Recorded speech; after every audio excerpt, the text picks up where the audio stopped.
Oi pessoal, aqui é Marcelo Serrano, estamos em mais um episódio do podcast Talviews. Aquele convite de sempre para você que nos ouve aqui no podcast seguir as outras plataformas. A gente tem criado vários conteúdos complementares no Instagram e os relatórios que a gente publica aqui no Research na área macro ficam disponíveis no Telegram. Bom, hoje a gente volta a falar de bolsa e a ideia é tentarmos medir a temperatura dela a partir da visão de mais de 130 investidores institucionais. Então a gente aqui vai trazer uma atualização da Investment Manager Survey, um levantamento que o time de estratégia aqui do Research faz com gestores de fundos, tanto brasileiros quanto estrangeiros. E nesse episódio a gente vai tentar trazer os principais destaques dessa pesquisa, como que os dados dela ajudam a gente a traduzir um pouco o sentimento do investidor com bolsa brasileira, e quem traz todos esses insights aqui é o Daniel Gever, que é estrategista-chefe no Research do Itaú BBA, e ele, além de trazer os destaques da pesquisa, vai também compartilhar um pouco da visão dele para a bolsa e um pouco de alocação. Acho que vai ser um papo bem interessante. Gever, tudo bem? Bem-vindo. Tudo bom, Serrano. Obrigado aí pelo convite. Boa, vamos nessa. Cara, para começar, eu acho que vale a gente entender o mood geral dos investidores, né? E já tentando fazer um corte, se há que existe uma visão tão distinta entre brasileiros e estrangeiros.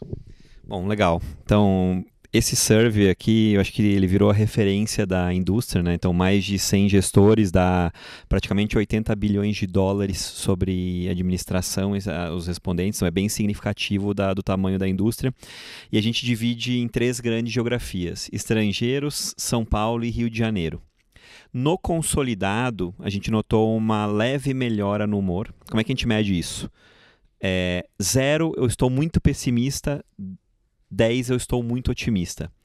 A nota do anterior era 6,9, a nota do atual foi um pouquinho acima de 7.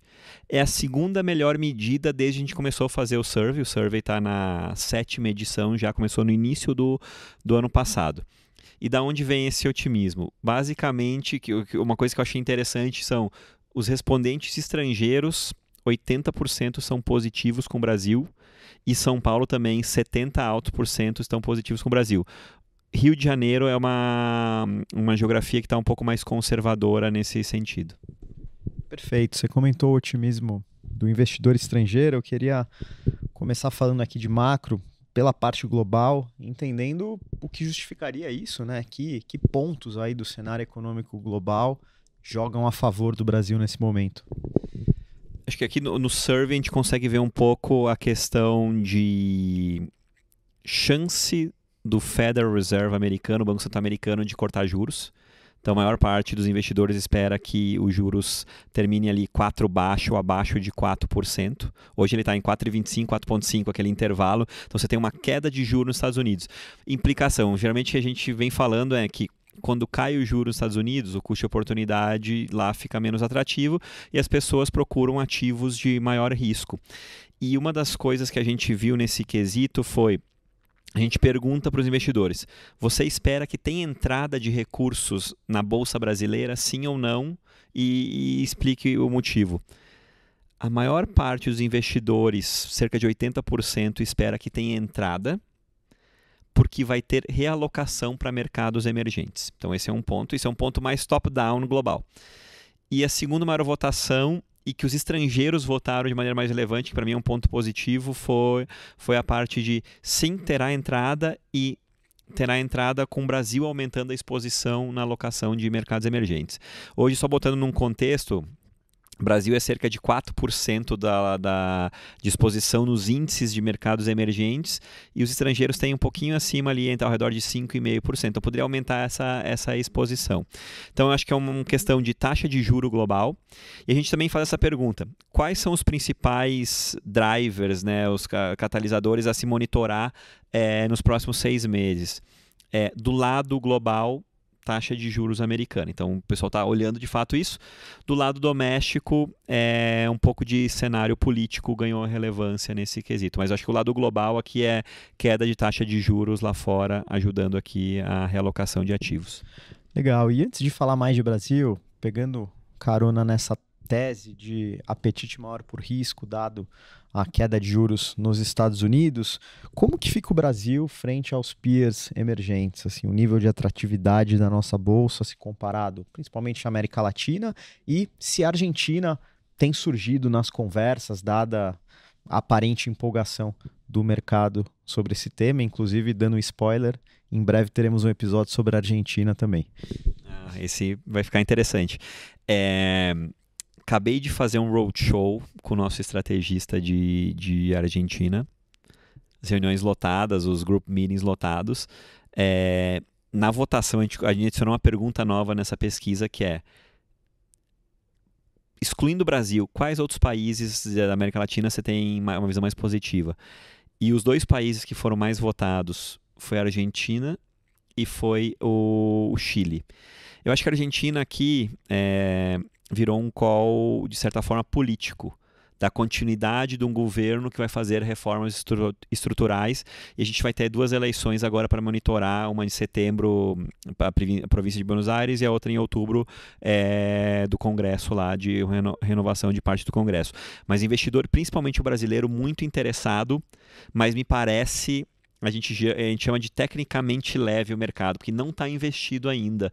O mercado até não está indo bem lá por causa desse medo desse caminho de ciclo macroeconômico. O Chile, o Chile é um dos maiores overrates, alocações acima da média nossa, é também um call de mudança de cenário macro potencial, que tecnicamente os investidores não estavam alocados. E uma coisa que a gente acha interessante é: a indústria doméstica de fundos chilena está comprando ações no Chile. Aqui no Brasil a gente ainda está no caminho contrário, está vendo resgate na indústria de fundos. Então, os 2 países basicamente que mais interesse chamam de América Latina são Argentina e Chile. Obviamente o Brasil, né, por ser o mais líquido, por ter quase 60% do índice oficial, é o que eu centralizo as minhas discussões.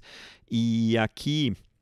eu acho que essa questão, né, quando você linka ali da questão de atratividade, eu estou começando a notar as conversas saindo um pouco de tarifas, do imbróglio geopolítico, que foi a tônica dos últimos 2 meses, indo um pouco para a política monetária doméstica. E aqui eu acho que tem uma coisa importante. A gente tem uma alocação acima da média em Brasil hoje, assim como no Chile, né, que a gente gosta,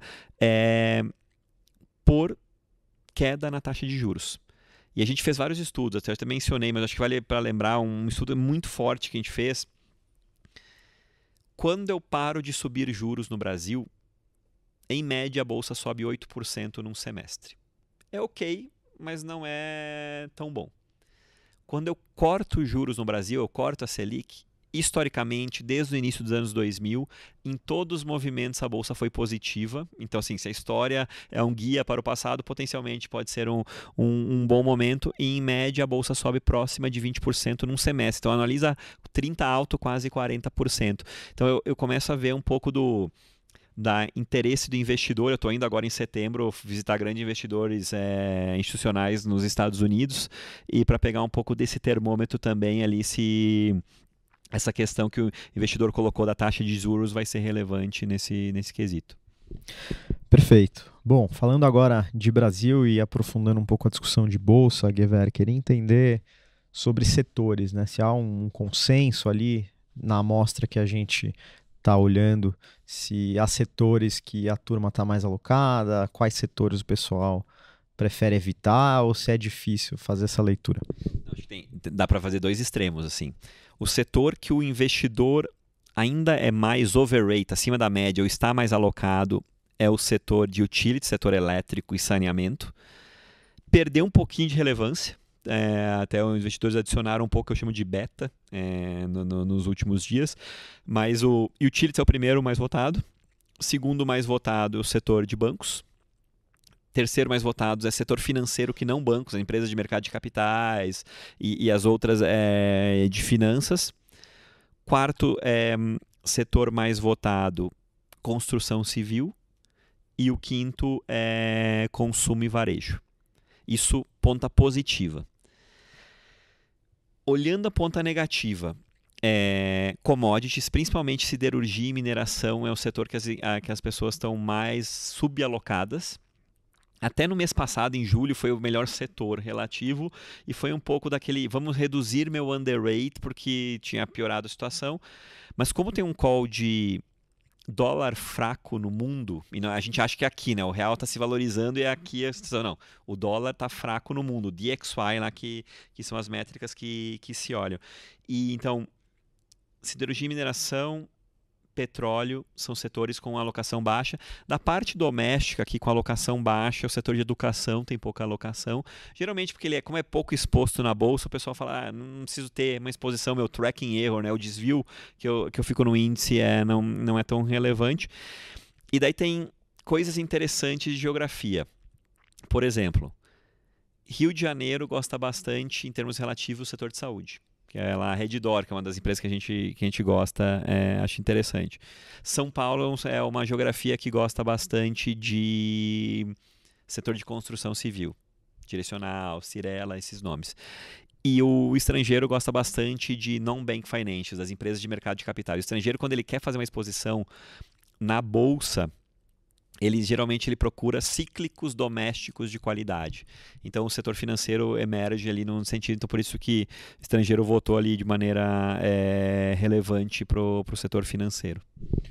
Boa, aí continuando a falar do micro aqui, pegando a temporada de balanços, a gente consegue extrair alguma tendência, algum ponto que ajuda ou motiva o investidor a pensar nas alocações de forma complementar ao que você já colocou aqui?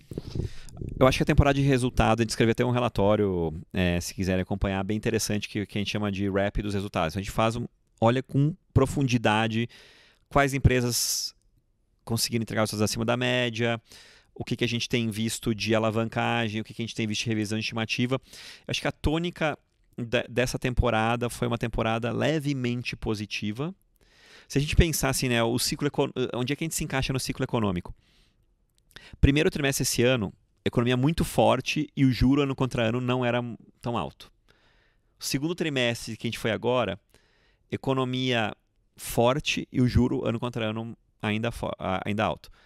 Terceiro trimestre, o juro vai estar alto, a economia vai dar uma desacelerada.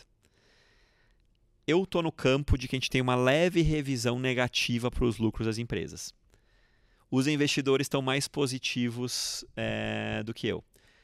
Maior parte dos investidores acredita que as estimativas dos analistas sell-sides, os que escrevem relatórios, estão realistas. 20%, 23% acha que tem upside, tem revisão para cima, e 21% acha que tem downside. Então está bem balanceado o risco de estimativa. Eu acho que a temporada foi boa para mostrar que empresas de qualidade conseguiram entregar bons números. Por exemplo, o setor que mais surpreendeu positivamente, e geralmente é um setor mais conservador, foi o setor elétrico. Conseguiram controlar bastante custo e superou as expectativas dos analistas. Inclusive até essa questão, né, eu vi que vocês fizeram um episódio muito interessante de NVIDIA, falando de inteligência artificial e outras coisas. A gente tem usado inteligência artificial para ler o sentimento dos managements, dos gestores das empresas listadas em bolsa. E o sentimento melhorou na margem, então mostrou um pouco mais de confiança. A gente também usa o 0 a 10. 0, eu estou muito pessimista com o meu negócio, 10, eu estou muito otimista com o meu negócio. A nota ficou próxima de 8, então melhorou bastante o sentimento das empresas. E daí você nota a sutileza, assim, o termo inflação caiu nas menções. Quer dizer que está um pouco menos preocupado nesse restante com inflação. Até uma coisa interessante, que um dos nossos calls de estar acima da média na alocação de Brasil é que a gente acha que a inflação está sob controle relativo. Se você olhar 4, 5 meses atrás, o mercado achava que a inflação de 2025 IPCA iria para 6% praticamente. Hoje o mercado já acha que é próximo de 5%, um pouquinho abaixo de 5%. A gente tem 5,1% no nosso número. Então isso mostrou que está melhorando, está indo nessa direção. Então um pouco menos de inflação. E você olha ainda, um dos fatores ali que a temporada e bastante management mencionou foi cash flow, fluxo de caixa. Então, tem que gerar caixa porque para pagar a alavancagem. A alavancagem da bolsa como um todo, ela não é alta, ela é 1,9 vezes dívida líquida EBITDA. E a gente viu E eu também faço a pergunta no questionário quais são as métricas que você usa para analisar uma empresa?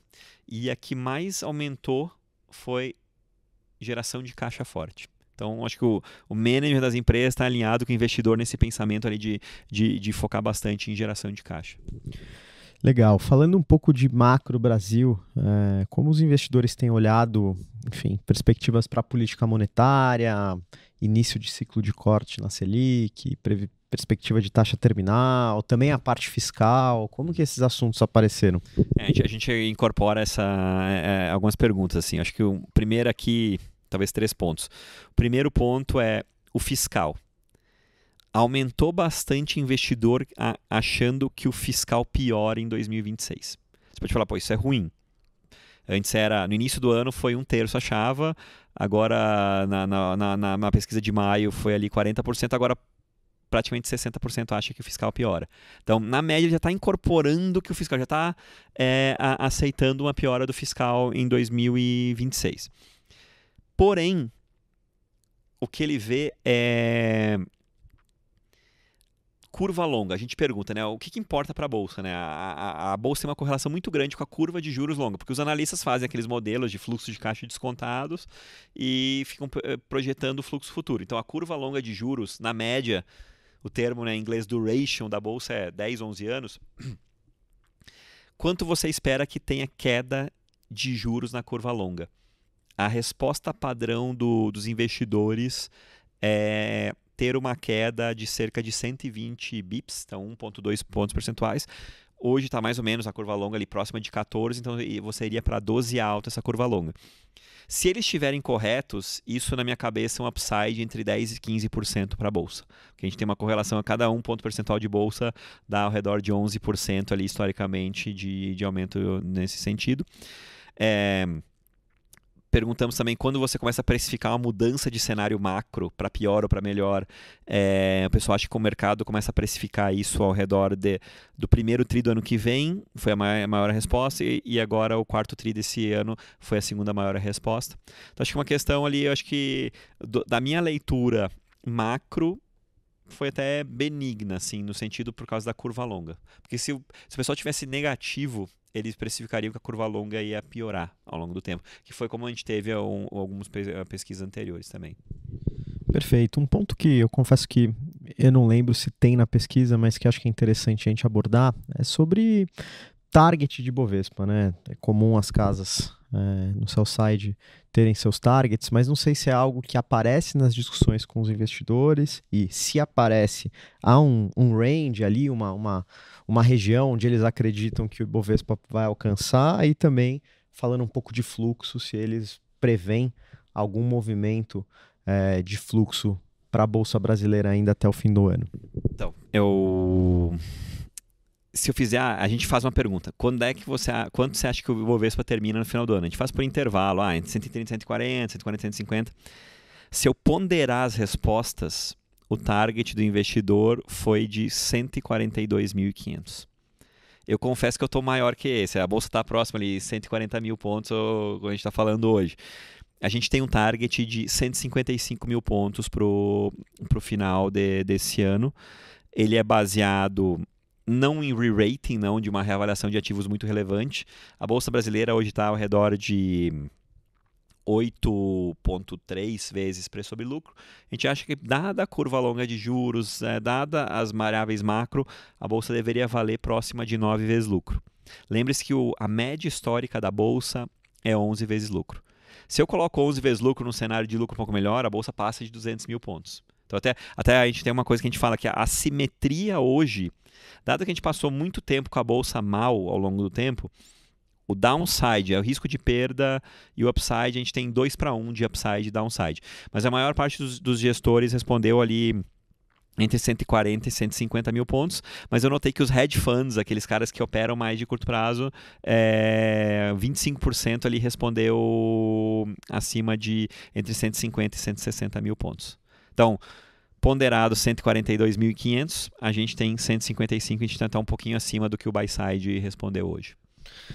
Boa. E acho que para fechar, Guever, a gente sempre faz aquele exercício de stock picking aqui, de olhar alguns papéis que podem se destacar, eu queria fazer mais uma rodada desse exercício, não só capturando um pouco as suas preferências, mas tentando cruzar com as preferências dos investidores, né? Que nomes vocês têm como consenso na preferência, quais são destaques aqui da casa e quais que apareceram assim mais inéditos ali por parte dos investidores. Eu acho que assim, a grande diferença dessa pesquisa versus a pesquisa anterior foi o aumento na preferência por calls do sistema financeiro. Aumentou muito o interesse por Nubank e por BTG. BTG é uma das recomendadas do nosso portfólio. Outra coisa que teve de diferença, o setor elétrico permanece mas ele perdeu um pouco no... A gente faz uma pergunta assim, quais são os seus 3 top picks? Me fala aí 3 ações que você mais gosta. Continua sendo a mais votada, continua sendo o Sabesp. Só que tem uma outra empresa do setor elétrico que aumentou a relevância, que foi a Eletrobras. A gente gosta... Lembre aquele tema, né, que eu sempre falo, né? Estou com receio de investir em bolsa. Comece investindo por o que eu chamo de bond proxy ou infraestrutura. Então, acho que a gente concorda um pouco com a resposta do investidor. A gente continua gostando do Sabesp, continua gostando de Equatorial, a gente gosta de Eletrobras, e uma que aumentou relevância aqui na pesquisa do Buyside também foi Copel. Essa tem uma surpresa, estava meio fora de radar, mas a gente acha interessante. Para quem gosta de dividendo, Copel é uma das melhores pagadoras de dividendo, vai pagar um dividendo de duplo dígito anualizado ali nos próximos anos. Então acho que esse é uma comunalidade, um consenso que a gente concorda. Na parte financeira, Bradesco é um que não teve muita votação relativa, e a gente tem no nosso portfólio recomendado. A gente gosta muito do sistema financeiro aqui porque a gente acha que tem rentabilidade do seu patrimônio boa de longo prazo. E o que entrou nos top 10? Redditor. Lembre-se que eu falava assim, para quem quer uma empresa que cresce um pouco acima da média, mas é um valuation um pouquinho mais alto. Quando eu digo valuation um pouco mais alto, versus Ibovespa. O Redditor é uns 14 vezes lucro, o Ibovespa está ali 8 e pouco. Redditor entrou com as preferências, principalmente no Rio de Janeiro. O pessoal gosta bastante disso. O que saiu do radar recente? Foi a questão de Suzano. Suzano deixou de ser uma das 10 preferências. Eu acho que tem a ver um pouco com aquela questão que o real está se valorizando. A gente tem entre uma das top 10 do nosso portfólio recomendado Suzano. Eu falo que ela é um hedge que você recebe, você não precisa pagar por a proteção.